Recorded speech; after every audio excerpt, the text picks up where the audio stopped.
Hello everyone, my name is Chris Mirabella. I'm here at the Holy Grail Guitar Show in Berlin. I'm a guitar maker from New York City. I started working with guitars at actually the very early age of 10.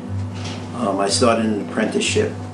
That apprenticeship lasted quite a long time. And then went out on my own in about 18 years. Mirabella Guitars has been. I build my instruments very much on the New York style of archtop making. I'm highly influenced by the works of John D'Angelico and Jimmy D'Acquisto, having had the pleasure of growing up around Jimmy D'Acquisto during the 80s. My guitars generally take a contemporary, modern styling, although I do offer traditional instruments as well. But I do try to get my voicings more so those classic vintage archtops. Again, having grown up with those guitars and those sounds, as well as feeling that that's what the players really enjoy, that big body tone. But again, I see with the modern guitars a lot more clarity and ability in the instruments. So I definitely try to blend those two. This guitar here that I brought is my new model Crossfire. It actually really is an example of that.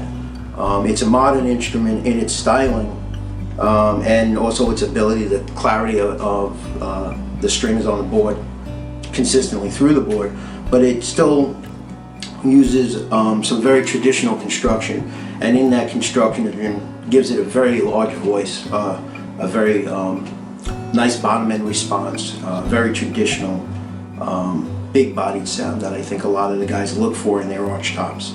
But again, with the modern design, it gives them a greater clarity, so as the more progressive players that have greater speed and ability on the neck, the guitar can then keep up with them.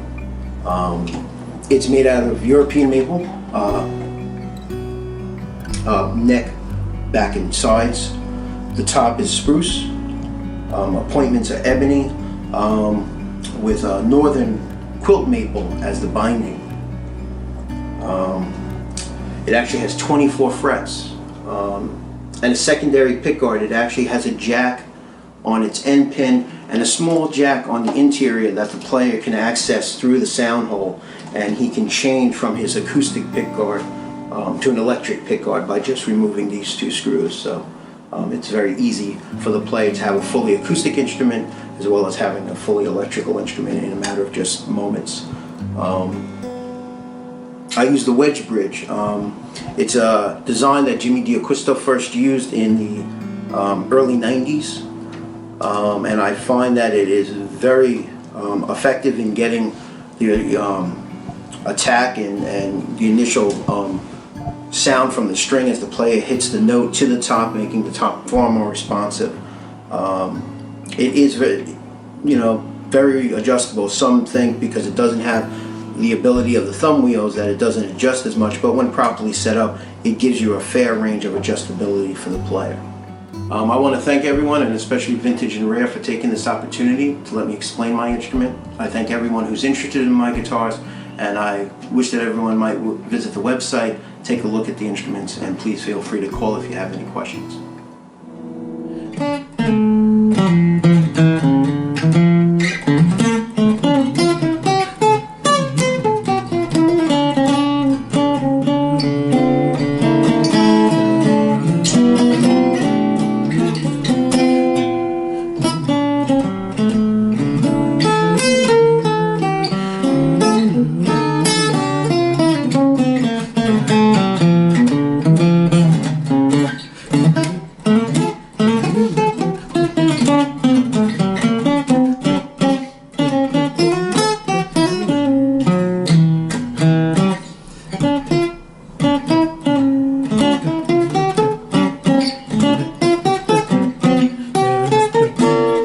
Boop.